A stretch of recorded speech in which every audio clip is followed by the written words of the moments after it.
welcome to the quarter-final match in the Talking Out of Slot World Cup of Slot Cars. And it's a feisty one. It's SRC versus Scott.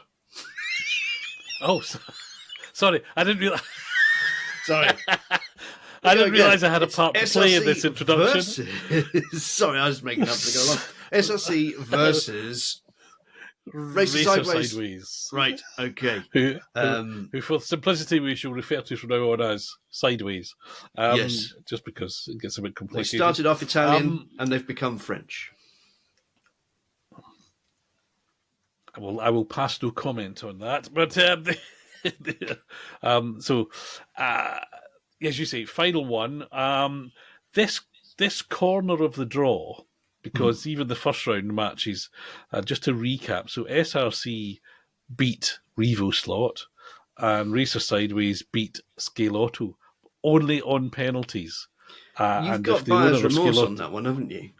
Oh, I think when that's how we. This is going to be if we had a pundit after the match, kind of phone in. Yeah. We would be getting regular abuse about the fact that Scale Auto went out. But, it was on penalties. We couldn't decide. We were each for one of them, so we went to literally a toss of the coin. And I was proved right. You may wish to claim that. We'll see. But so it's a very tough corner of the draw. And so here we are with the quarterfinal with SRC versus Sideways. I'm going to say that we've got to emphasise, I think, to remind myself that I've got to consider SRC as they are now. And SRC, when it was original, was a little bit hit and miss. My feeling was it was sort of fly. They were carried on doing those 70s era Le Mans cars, which I loved. I was glad they did them. They could be a bit hit and miss about whether they ran well or not. And even the company kind of rebranded as SRC 2.0, and they now make the most it was lovely, the merger, wasn't highly it? detailed, beautifully decorated. The merger with OSC is what brought them into the game. So OSC, original slot car company, made the Peugeot 205 Turbo 16 rally car, and they made it beautifully. And then OSC's engineers looked at these very, very pretty, very fly-like in every way, meaning that gears didn't often mesh and not much worked, and decided to put their magic touch on it, creating the Chrono range. So you could get the Chrono version of the Capri RS 2600, a Chrono version of the Porsche 907 and 908, and it's sort of now become the main thrust is Chrono, and obviously OSC and SRC have now merged into one entity. So what you get is very, very different from a lot of other people. So like the McLaren Chrono Beyond, I think they call it, McLaren M23, 70s Formula One car, it sort of can't compete with anything because it's so advanced. It's got suspension in a tiddly little thing. It's got a fairly low revving motor, 17,000, but it's got exactly the right amount of torque to send a little car on decent tyres around any slot track without a magnet. So what they do is mega from that respect, and certainly a big step on from SRC Mark 1. And that night and day. Night and day. We've got domestic bliss in the background. She's just reminding you don't get too carried away with SRC because Sideways make good slot cars too. So well, yes. I shall agree with you and move on to Sideways and say they are, I think, they were a bit of a revelation to me because I got a couple of 935s, and very quick, very smooth, beautiful light bodies with a lot of detail on them. Obviously, all sorts of adjustability in terms of the chassis, etc. Not that I do any of that. I just take it out of the box, put it on the track, and it whizzes round beautifully. very much like a slot-it. No surprise there because they use, or certainly were using, slot-it running gear. And they make sort of two of my favourite, or they concentrate on two of my favourite classes of motorsport, which is Group 5 and modern GT3. And clearly popular across the world because they sell lots of them, and I think everybody makes those kind of cars one way or another. But quite different to SR. I mean, I think the number of different models that are they make more different kinds of car. Yeah, but interesting comparison. So I think SRC are great.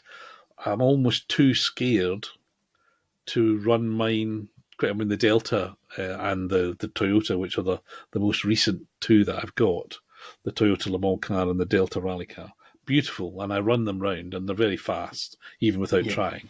But I would never race them because I wouldn't want, and I'm nervous about damaging them because they look so good. There's a separate program. Can a slot car look too good so you don't want to damage it? Discuss. See, I race mine with vigour, and I sort of don't worry about the damaging it because you can just do so many lunatic things and carry so much speed through the corners. You really have to be doing something dim to crash them. Have you seen me driving? Yes. Don't do yourself down, boy. It's remarkable what you can do in a corner with an SRC car compared to a lot of manufacturers, in my view. Ninkos, probably. They're very Ninko-like in their chuckability. And obviously, sadly, Ninko is no more, so we can't include them in this, because otherwise they'd have been very near the top of every round. They're also very Ninko-like in their adherence to scale. So they're 1/32 in length and 1/28 in width or something. The Ninko eyes, they're all a little bit wider than they probably strictly ought to be. But yeah, again, they look great and they go well. Also helps for storage, because if you've got a Scalextric Peugeot 205 Turbo Says, it will actually sit inside. The outside of the tyres sit on the inside of the tyres of the SRC one. There's an interesting thing that people can go and try for themselves. Fun fact from talking about slot. I do love my sideways, I have to say. I don't own any GT3s. We don't have a GT3 class, and whilst I love the Spa 24 Hours, I haven't really been motivated to buy any GT3s. So I can't speak for them, but the Group 5s have been beautiful. They do have slotted parts, and when they started, they made their own motor pods, which were a bit wobbly, and they just swapped to the slotted motor pod, and they're much better. Slightly annoying that they brought out the BMW M1, because certainly on our track, and I gather from clubs around and about, many other tracks too, that is just head and shoulders above the rest of the field. But then it's the same with the Calibra in slotted DTMs. There isn't a car yet that Slottit's come up with that can match the Calibra. Although, obviously, if Slottit does a Audi V8 limousine, then that could easily change. But the M1 is annoying because it only ever did like one race. And did a few more than that. Certainly the quicker one of the two, the Schnitzer one, did about 3 races in total, I think. And then there's the Sauber one, which is a little bit narrower and not as quick. But so they keep producing these beautiful models, and you look at them and you lust after them, and sometimes you buy them in the certain knowledge that it's not actually going to be able to compete with the M1, which is annoying. But then again, you look at them on the shelf and you think, oh, they're pretty though. Pretty thing, yeah. So I've got a 935 77, a 935 78, a Zaxpeed Escort, and a BMW M1, because that's the car I race. That's correct. Because there's no point racing any others.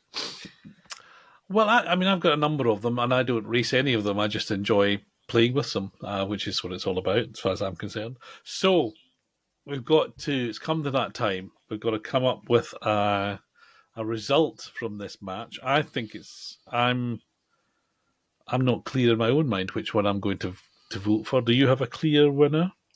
Don't say me, just say who you have or not. Don't say what it is yet. No, I haven't. No. So we're both in a reason conundrum. Being that SRC's range is quite limited at the moment. They are going to be doing more hypercars. They are going to be doing more Group B era rally cars, but they haven't yet. So in 2025, it could be a different story, and it would be an absolute dead cert. But then again, what's Racer going to come up with? Have we seen Racer's announcement for this year? I don't believe so. No, I don't believe so. Racer Sideways does lose out for fantasy liveries, which are wrong, and very wrong on Group 5 cars. Yeah, generally speaking, fantasy liveries are not a good thing. But even saying that, and I want to avoid another use of the coin of doom, I am going to plump for a very narrow, controversial, I'll probably regret it, vote for Sideways. Oh, I don't know.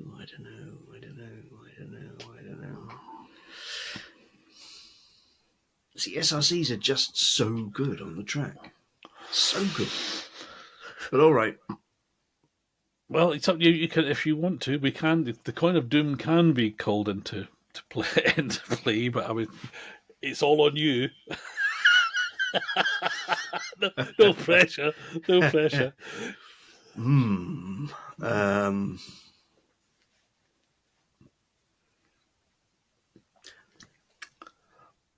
Let's go with Sideways. Let's just do it. Let's just put Sideways through. Jolly good. I'm just going to get accused of being rally biased when actually I have just as many sports cars as I do rally cars in my collection. But yes, you shouldn't read the comments, mate. That's all I'll say. You shouldn't read the comments. If you work on the principle you're not going to make anybody happy, then you'll be fine. But anyway, it's all about fun. So the coin of doom can stay safely in Nick's pocket, and the Sideways go through. So Sideways are in a semi-final, and they're going to be up against Ski-Electric. So a very chalk and cheese competition there. We've got two chalk and cheeses, haven't we? We've got two chalk and cheeses, but that's the beauty of the randomised draw. You see, this is what it throws up. Hopefully people are having fun and not getting too angry when they're sort of looking at the results and seeing which ones they would have put through. But for this one, it's Sideways through, and that completes the quarterfinals. And so we'll do the semis in a little while, but more of that in future. So thanks for listening, and we'll see you again soon. See you soon.